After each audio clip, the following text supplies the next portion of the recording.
Hi, it's Connie Erickson, and I am live at 5.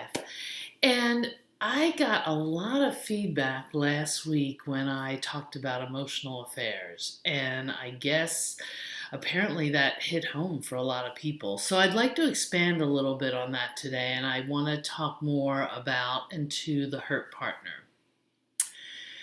Being the hurt partner sucks. There's no two ways around it. It hurts. And the bigger the indiscretion, the greater the pain. You feel hurt, betrayed, and angry. But it's tricky, right? And I'll explain why in a moment. But right now, let me say that you are not responsible for your partner's behavior. Never, ever. You and your partner both have choices, and each is only responsible for his or her own choices. So the betrayed partner never causes an emotional or any other kind of affair. Again, never, ever. I talked last week about how if you're the wayward spouse, you need to end your emotional affair and start to work on your primary relationship. New relationships or flirty friendships can bolster your ego, but that's a fleeting and usually irresponsible way to feel good. You're the one who's responsible for your own self esteem. You need to find ways to feel good about yourself, learn something new, find a hobby, congratulate yourself on a job well done, get your depression treated, speak kindly to yourself. There's lots of ways you can work on feeling good about yourself and working on your own self esteem.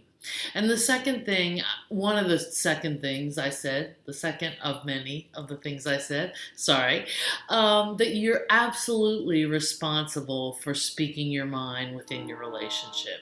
It's your responsibility to bring your authentic self to your relationship. Even when it's difficult or your partner disagrees, you still have to do it. Keeping silent or turning outside the relationship eventually just makes things worse. But I said I wanted to talk to the hurt partners, and I also want to tell you what the wayward spouses tell me consistently. I'm going to let you in on the secrets that lead to indiscretions. Wayward spouses say, he listens. I feel like I could tell him anything. Or she makes me feel special. Or it's so easy with the affair partner. I feel like I can be myself. And I feel like my spouse is so critical. Ouch. So that's there. That right there is the tricky part. If you're the betrayed partner, especially if there was a major transgression, the last thing you want to do is be loving, forgiving, or empathetic. Because you're not the one who stepped out of bounds. You're not the one who broke the rules. You deserve all the kindness, and your partner is the one who needs to be remorseful and who needs to change.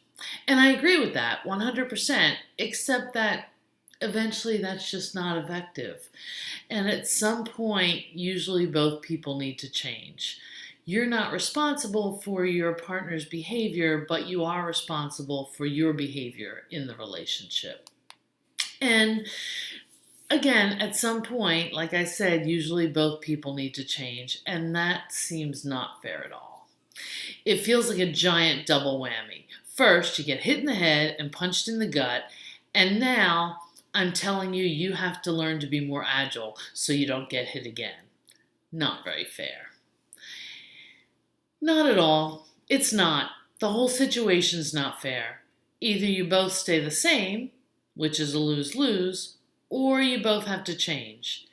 If you both change, it frequently becomes a win-win. But let's be honest, when you're hurt, angry, and betrayed by your partner, the last thing you want is for your partner to win.